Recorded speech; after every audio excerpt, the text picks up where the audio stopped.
Good morning, Bucknutters. It is Thursday, February 1st, 2024. Congratulations. You made it through January. Quite a nice January for the Buckeyes, I might add, eventually. I welcome today the usual dudes, Bill Kurelic, Mark Porter. We are here to chat Buckeyes. Not quite the furious activity that we have been able to report on since the beginning of the month. I had a discussion with someone yesterday, and they read a list of every transaction Ohio State has been involved in since the game against Missouri, and it is staggering. Today, we're actually going to start off with a discussion of defensive backs. We have a very interesting topic on potential offensive linemen in the portal to discuss later. However, we're going to start talking about defensive backs and the class of 2025 and what Ohio State's ideal secondary would look like. We discuss this because, as you well know, Team Sanchez, Devin Sanchez and his fam have been a mainstay here and one of the early cogs in the class. Now we learn that they are getting a visit this weekend from Na'heem Offord, a fantastic prospect from the state of Alabama. Interesting that we're recruiting Alabama now that Tricky Nick has gone off to greener pastures. Bill, bring us up to speed on Na'heem Offord, and then, if you could, build out the ideal class of 2025 secondary in the eyes of the Buckeyes with names and numbers, please. Well, Offord is from Parker High School in Birmingham, Alabama. He is a 2025 6'1", 185-pound safety. Cornerback.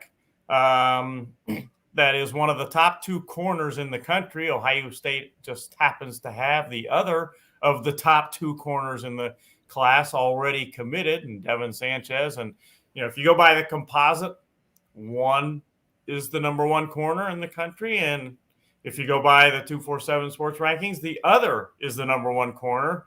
And in both, it's just flipped. So, I think there's some consensus there that these are the top two corners in the country. He is making what will be his second visit to Ohio State this weekend. He had been here previously. It was either late spring or early summer. And he was going to go to one of the high state games this season, but it didn't work out because Ohio State happened to be playing at noon that day. And noon, our time here in Columbus, happens to be 11 a.m. in Birmingham, Alabama. So couldn't quite make it then, but he is scheduled to be back. Looks like he will be with his parents this weekend and another visit. You say build out the perfect class. That's hard to do because they're in on so many guys. It's really impressive. Tim Walton is recruiting both corners and to some extent safeties. And then Matt Guerrieri is now pitching in and working hard on the safeties. He's been really traveling all over the country, visiting top safety prospects. So you've got the two commitments at corner right now, and I think we're going to look to Ohio State signing at least three corners. You've got the two commitments right now in Sanchez as well as Blake Woodby. You've got Na'heem Offord. You've got Dorian Brew, who could play corner or safety, now in Texas from Ohio. You've got Mark Zachary from Indiana that certainly is one of the country's top corners as well. So all those guys are outstanding prospects. At safety, you've got, as I mentioned, Brew could play either one. You've got Fahim Delane, certainly at the top of the list. You've got Trey McNutt up there at the top of the list. So again, he's a guy that could play corner or safety. I think he'll play safety in college. Also a dynamic offensive guy. You've got Jonas Williams from Galveston Ball High School in Texas. You've got Messiah DeHome, who is another of the top safety prospects in the country. So you've got all kinds of possibilities and options there. And I think it's safe to say that when all is said and done, Ohio State is going to look to sign three corners and at least three safeties, a 6 DB class, very possible. And that comes on the top of what they did just a few weeks ago, signing three outstanding corners in Aaron Scott, Bryce West, and Miles Lockhart. So Tim Walton just doing a fabulous job. I definitely like the idea of going after Na'heem Offord, an Alabama-based corner, when the head coach of Alabama was known for bringing in defensive backs. It certainly doesn't hurt that he's gone. We probably have a better shot there. Mark, we talked about two guys in particular there that we all want in the class that I don't know where they're going to play, and that is McNutt and Brew. Your thoughts on the two of them as prospects and where you originally project them out of high school? Yeah, originally McNutt has always been a safety and a receiver, but you see on his tape where he lines up a corner sometimes, and at receiver you can tell he has the speed and all that type of agility to play that position. Same thing with Brew. Brew, the first time I had him, he was a receiver in my report coming out of sophomore year. So he started off on the offensive side of the ball. And I actually heard that one of the reasons he didn't mind going to Texas is he might be able to play a little more receiver down there. But so he's kind of maybe offensive minded if you asked him, but I think he's a corner. The thing you like about these guys is that versatility, that you don't know where they are. And some people will be say, oh, that's a knock because I can't tell what he is. Well, that's because he has corner skills and safety skills. He'll come up and hit you and they'll cover you. So it's actually the full spectrum, the 3 or 4 tool guy. He can do it all, just not, one or the other. So that's what makes those guys so valuable. Bill, what's the next step after Offord? Do you think? I mean, they've pushed back some commitment dates here. Do you get the vibe that Offord's close? Do you get the vibe that Brew is close? Or is this kind of thing where we're now going to kind of go through these offseason and camps and such and kind of rejigger things? Well, I think of the two, I think likely the closer one would be Dorian Brew because he had an announcement scheduled for January 24th, his mom's birthday, but he postponed that. So I think he's likely probably the more likely of the two to commit sooner rather than later.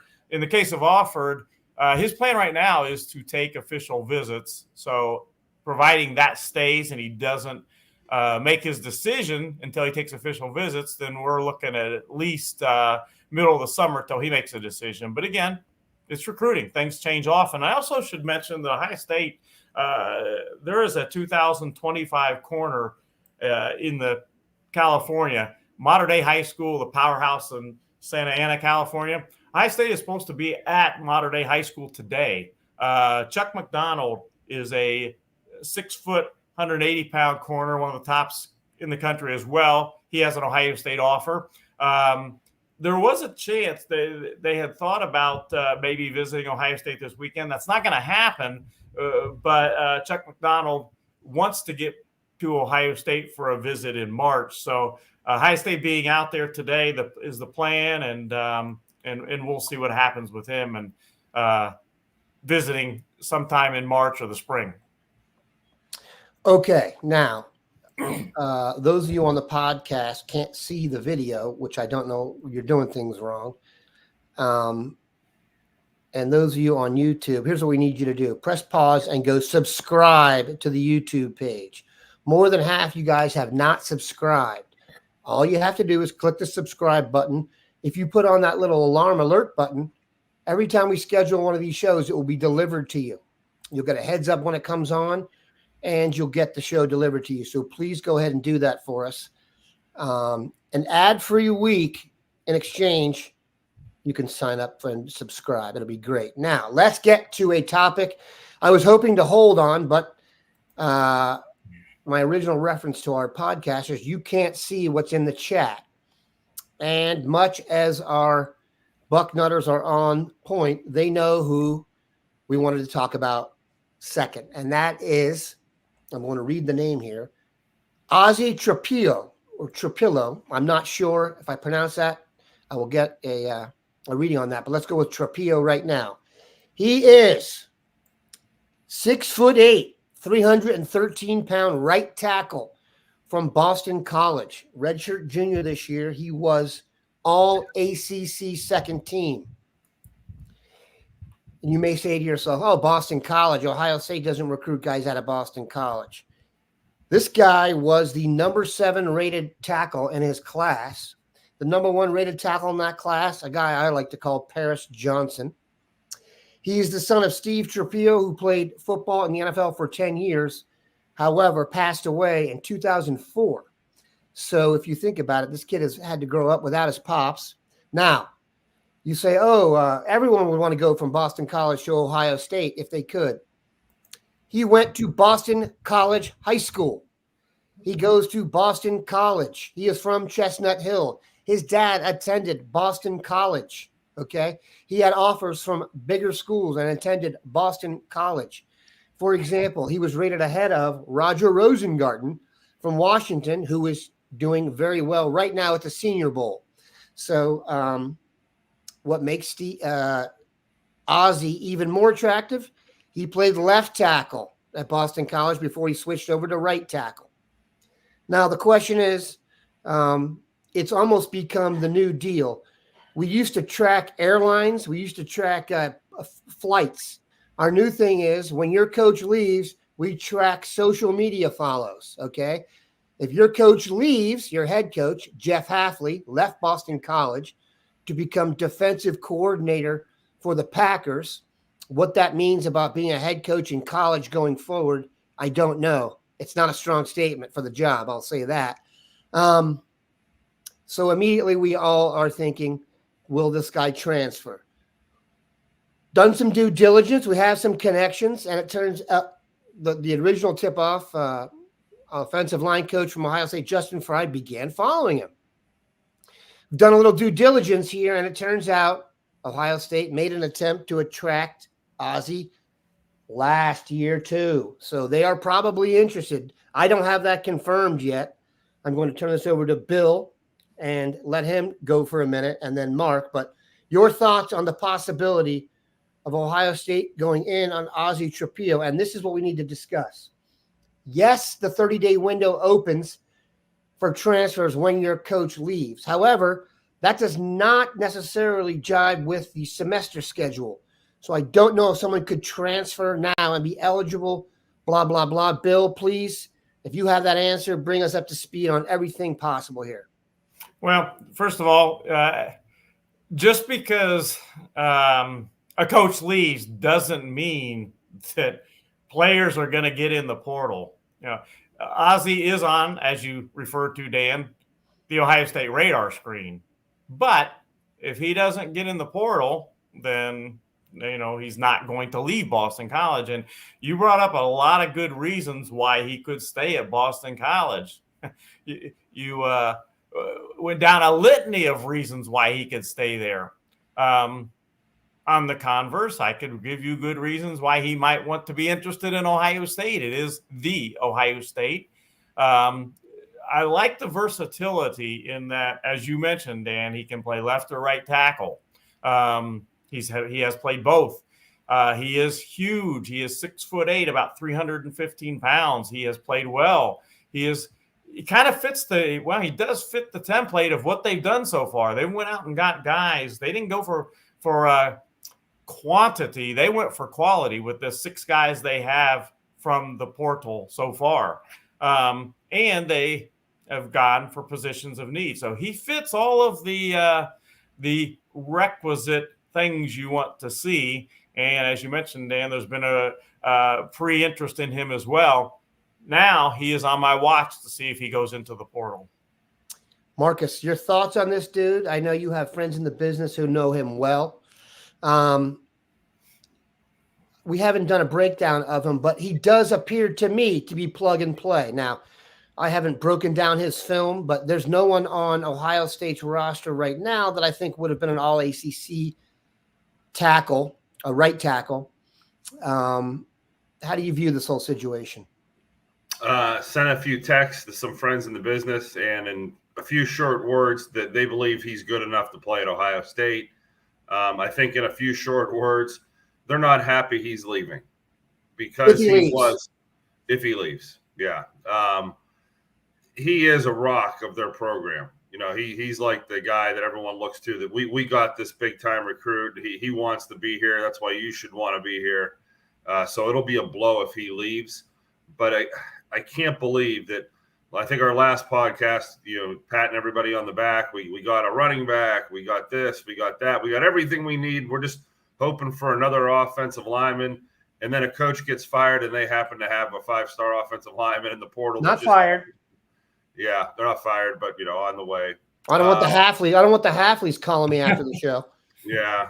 But it's unbelievable that, oh my gosh, like a genie in a bottle, you rub it and okay, we're gonna open up another avenue that is highly unlikely, statistically improbable, but at the end of it is another great offensive lineman that Ohio State can have.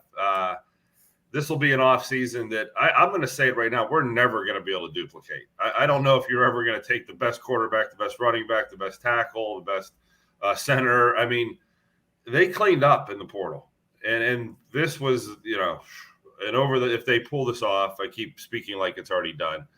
Wow, just wow. The only way they could pull this off again next year is if Kirby Smart retires. I'm serious. Think about it. That's the only way. Or maybe Brian Kelly retires and you rated LSU or something, but I don't even know how you could possibly get into that. You can't even imagine the scenarios that would have to unfold to duplicate this type of luck. And I mean, the best strategery in the world wouldn't pull out these names at these places. So, yeah, big time. We'll never have an offseason where we add Caleb Downs, Julian Sayin, and Quinshon Judkins out of the portal. I'm not saying they'll be superheroes, but those are 3 complete outliers anyway.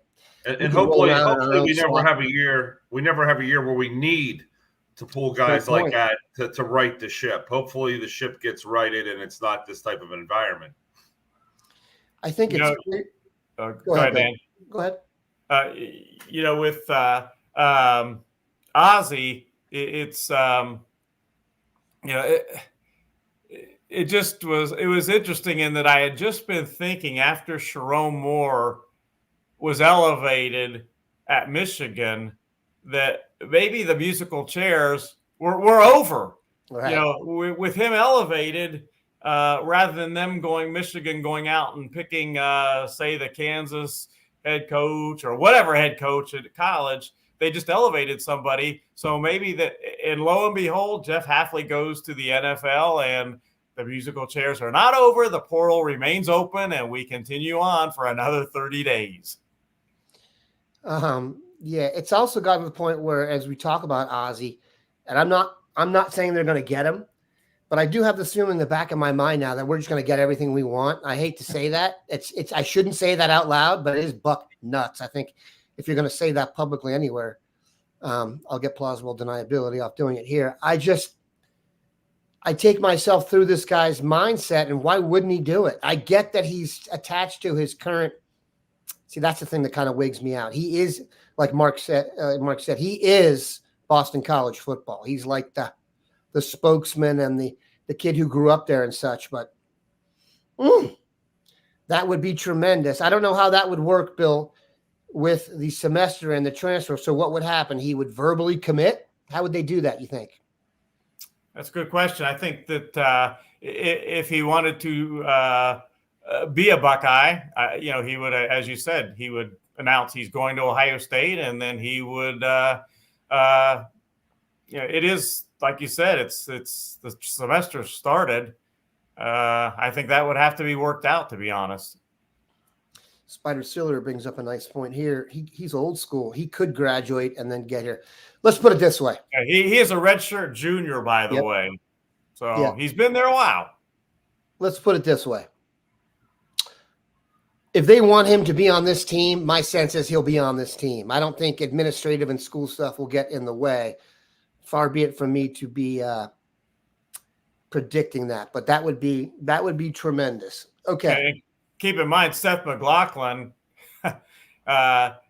he had already received his undergrad degree and his master's degree, and now he's going to Ohio State. As he put it to me, he will study something fun, as he put it. It's called pre-NFL studying. He should study exercise science or something to get his body in shape. Do you guys have any comments on the addition of the transfers? What you thought when you heard them meet the media? Anyone surprise you? Or was it just more and more of the good stuff? Bill?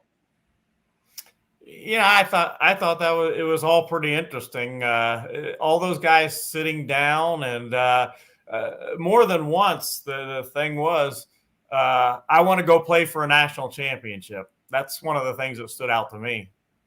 Mark, any thoughts? Do you still have the same vibe on Will Howard? I'll tell you this, and I don't want to be, I think we're going to have to guard ourselves with being negative about prior individuals, but Howard definitely carries a room better than the prior quarterback. Yeah, and the Julian saying being a part of that too. It does make for an interesting team chemistry to have this is groups like Murderers Row. It's like, hey, we're here. You guys didn't win it last year. We're here to come in and win it. So we'll see how that plays out. Do these kids act better than everyone else? I doubt it. But, there's that feel of, some guys on the roster are probably thinking, this was my time to shine. I was the heir apparent to this job. And now you've been brought in because we've been deemed not good enough.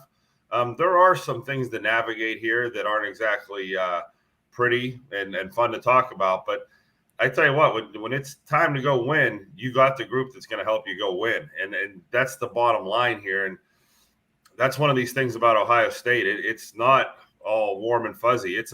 I'm talking about some uncomfortable things after the season, that this isn't what we wanted. And, hey, we're going to bring in guys that give us and the fans what they wanted and what everybody wants. And this is a new way of doing it. It's flat out. This is definitely going to shake some trees in there. And, you said, how does Kyle McCord feel about all this? Do you think he'd like that press conference very much? Some of these other guys, they're competitors too, and it might bring out their mean streak. I always try to look at all the angles.